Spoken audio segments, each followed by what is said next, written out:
no one would tell us his name or where he was. No one would tell us where Jennifer's furniture was. And this went on for a year, from 2004 until 2005. And my wife was getting real sick of me not doing anything.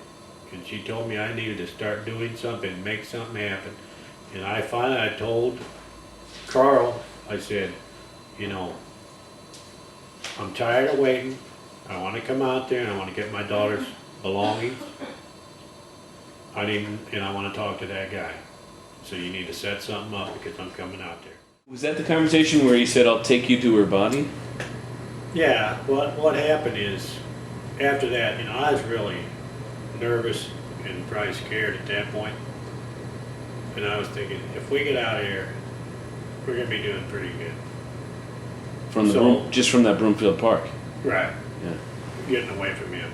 So we go to leave, and you know, and we had told him we was out putting up flyers. Well, he wanted me to give him a couple of flyers, and then he told me at the same time. He said, "Well, if you guys stay tomorrow, I'll take you up in the mountains,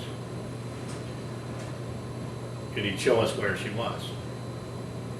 But then he had told me before he couldn't understand why they hadn't went and got her body and picked her up. And he told us that the reason they told her exactly where she was because they wanted her to get her breast implants and her Norplant. So they told him, and I asked him, did they just throw her over a ravine? No, they didn't throw her over no cliff or nothing. She's buried.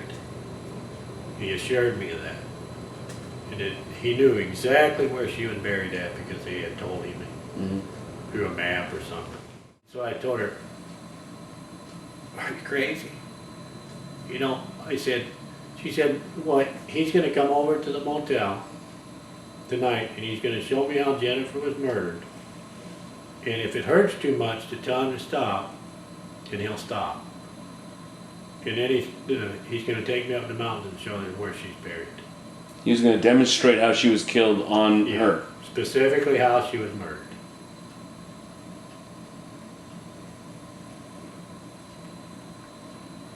Did he ever come over and do that? He came over that night when we got back to the motel room, and she said that we couldn't be at the motel room, that we were supposed to leave. That he said that for him to come and do this, that we was going to have to leave. And I told her, me and Noel went down there and told her, you know, you're crazy, Mary. If you do that, he's going to kill you, and you're not going to ever be seen again. And Mary said, well, she didn't care. She wanted to know where her daughter was. And if she had to be killed, then that was just the way it was. Did that meeting ever take place? She was willing to give up her life to find out what happened to Jennifer. And she was crying. And so we told her, if you do that, you know, you're going to be dead. Scott comes by there later on that evening. He doesn't show up till 12 o'clock at night. Well, he goes and knocks on Mary's door. Mary had said she didn't tell him her room number, that she was going to meet him in the lobby when he came. But for some reason, he comes right to her door. She looked out to people, and there's Scott knocking on her door. So then she says, she starts fumbling around and acting like she's doing other things. And tells him, well, go down to the lobby and I'll be down in a minute. I got to do some things. And he said he kept telling her he wanted her to let him in. He wanted to make sure, he wanted her to take her clothes off, check her, and make sure she didn't have a wire on her. And once she did that, then he'd show her, you know, how Jennifer was murdered. But, so then she wasn't going to let him in. So finally, she kept watching, and she was fumbling around, acting like she wasn't by the door, and she was watching. And she said, then he finally walked away. So then she went down to the lobby and met him. He had said he had a wad of money rolled up, and he wanted her to go with him, take off in his truck and go up in the mountains. So, but then she told him she wasn't going nowhere with him. So we get up the next morning, check out, go out to the airport. We get out to the airport, and Carl just called, and he's going to meet us at the airport. Well, he drove all the way down from Breckenridge to meet us at the airport the next morning. And then, you know, and I had talked to him and told him all the story of what had happened. And then he knew from the police report what happened then. Well, then we go out and talk to him at the airport, and he tells us, when we get all done, that Scott's just blowing smoke up our ass.